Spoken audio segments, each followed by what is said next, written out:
Ayan, so here is our example problem number 1.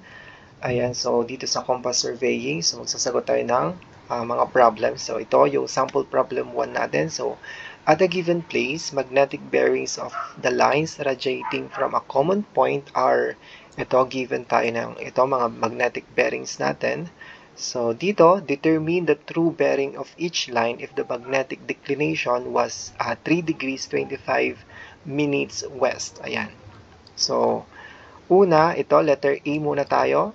Letter A. So, i-draw natin. Let's draw yung dito na lang.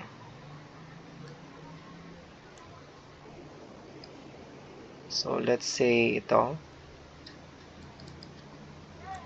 So, this is the north. And then, ito yung south. Ito yung east. And then, ito yung west natin.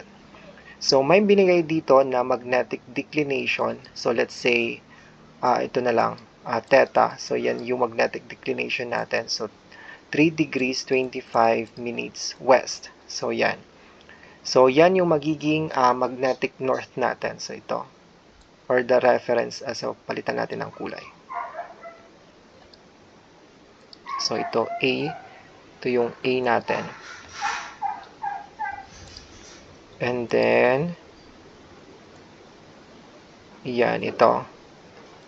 Ito yung magnetic north natin or the MN. So, ito ngayon yung magiging reference natin. Ayan. So, ito yung magnetic declination natin which is ito.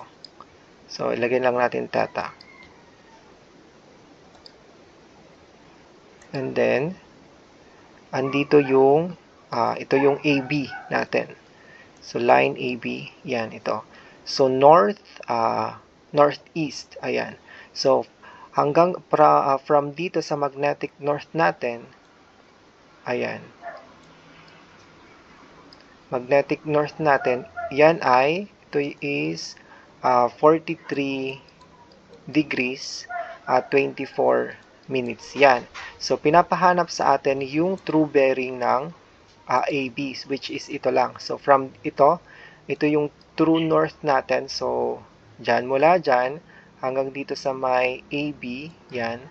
Yan yung true bearing natin. So, kukunin natin yan. So, that is the true bearing ng AB.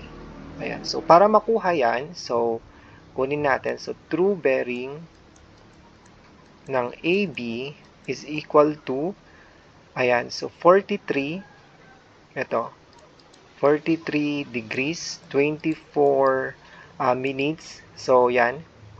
So, i-minus natin yung theta natin. Ayan, so, 43 degrees, 24 minutes minus ito, the theta, so the 3 degrees, 25 minutes. So, makukuha natin yung true bearing sa AB natin. So, 43, calculate natin, 43 degrees, 24 minutes, minus 3 degrees, 25 minutes. Ayan, so makukuha natin dyan is 39 degrees, 59 minutes. So, northeast. Ayan. So, ang true bearing sa AB natin is 39 degrees, 59 minutes, northeast. So, yan yung true bearing. So, yan sagot natin for the A. Ayan. So, next tayo. So, next tayo is the letter B.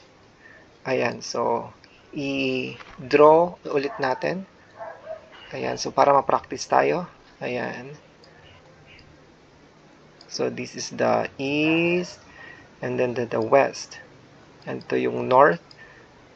And then the south, and then iba natin ang kulay, let's say white. So ito ilagay natin ito from dito. So ito yung magnetic north natin, ayan. So yan yung reference natin, ayan.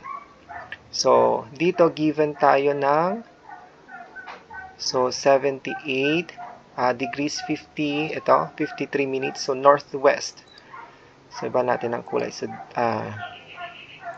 pang color. So, let's say, ito na, orange. So, from dyan, so, mas malaki, ganyan. So, ito yung angle natin. So, from dito sa may magnetic north natin. So, yan yung angle ito. Ano ba? Ito yung 78 degrees 53 minutes. So, yan. Ito, dito na. From the magnetic north, ayan, papunta dito sa may AC natin. So, yan yung line AC. So, yung angle dyan, so, from the magnetic north, so, yan yung, ito yung 78 degrees 53 minutes. So, from the true north, and then, hanggang dito sa may magnetic north natin, so, ito yung theta natin ito. Yan. So, para makuha yung true bearing natin, so, para makuha yung true bearing, so, from the true north hanggang dito sa may line AC natin, ayan. Ayan. So, yan yung, ito yung true bearing sa AC. Ayan. So, para makuha yan, so, true bearing sa AC is equal to theta plus ito 78 degrees 53 minutes. Ayan. So, para makuha yan, so ito, theta natin, 3 degrees 25 minutes plus 78 degrees 53 minutes. So, yung true bearing now sa AC ay, so, sa pag-calcu, so, di ba, may P fact. So, ang gamit kong calcu is the Canon FC89SGA. So, yan. So, dito, yun sa may button. So, merong ganyan, degrees, seconds, and then the minutes. So, sa pag-input, so, 3 degrees, and pindot mo lang, 3 degrees sa may box na ganyan. And then, dire-diretso lang. So, 3 degrees, 25 minutes. So, ganyan, 25 minutes. Kasi ganyan. So, understood na yun kapag magkakasunod. So, degrees, minutes, seconds. So, magkakasunod na yun. So, plus, ayan, so 78 degrees 53 minutes. Ayan, so ang sagot natin for the true bearing sa line AC ay 82 degrees 18 minutes 18 minutes. So, ganyan. 18 minutes northwest. So, yan yung true bearing natin dito sa may line AC. So, 82 degrees, 18 minutes northwest. Ayan. So, next tayo. So, for the letter C. Ayan. So, draw ulit natin.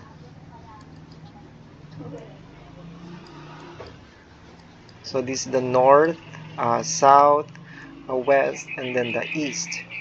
Ayan. So, una, ilagay muna natin yung magnetic declination natin. Ayan. So, magnetic declination ito sa west. So, this is our magnetic north. Ayan. So, yan yung magiging reference natin. Ayan. So, from dyan, yan yung theta natin. So, from the true north hanggang dito sa magnetic north, yung magnetic declination natin dyan is 3 degrees 25 minutes. Ayan.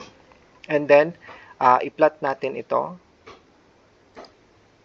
So, line AD is south east. So, dito siya. So, southeast. So, this is the line AD. So, ang gagawin natin dyan is ito. I-deflect natin ito. So, dito sa taas, this is the magnetic north. And then, pagdating naman dito sa baba, this is the magnetic south. So, i-deflect lang natin. Ayan, so dito from... Yan, i-deflect natin. So, now, yan yung magiging magnetic south natin. So, yung angle dito ay equal lang sa angle dito. Ayan, equal lang yan. So, 3 degrees 25 minutes. So, yan. So, from, yan yung magiging reference natin. Ayan. So, dito sa baba, yan yung magnetic south natin. Sa pagtaas, magnetic north. So, from dyan, so, dito, magnetic south. Ito yung 64 degrees and then 42 minutes. Ayan. Now, para makuha natin yung true bearing, Ayan, so ito true bearing. So from the true, ito true south natin, ito yung reference natin. Yan, so para makuha natin yung true bearing, so this is the true bearing ng line AD. Ayan, so dito. True bearing ng line AD is equal to theta, or ito, plus natin yung 64 degrees 42 minutes. Ayan. So, 3 degrees, 25 minutes plus 64 degrees, 42 minutes. Ayan. So, makuha natin yung true bearing ng line AD.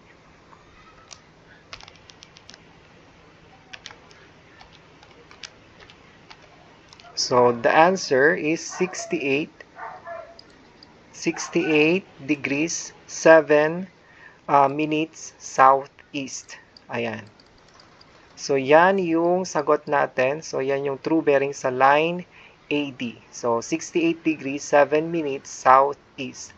So, yan yung mga sagot natin for the example problem number 1 sa compass surveying. Ayan, so if you find this video helpful, ayan, so you can share to your friends.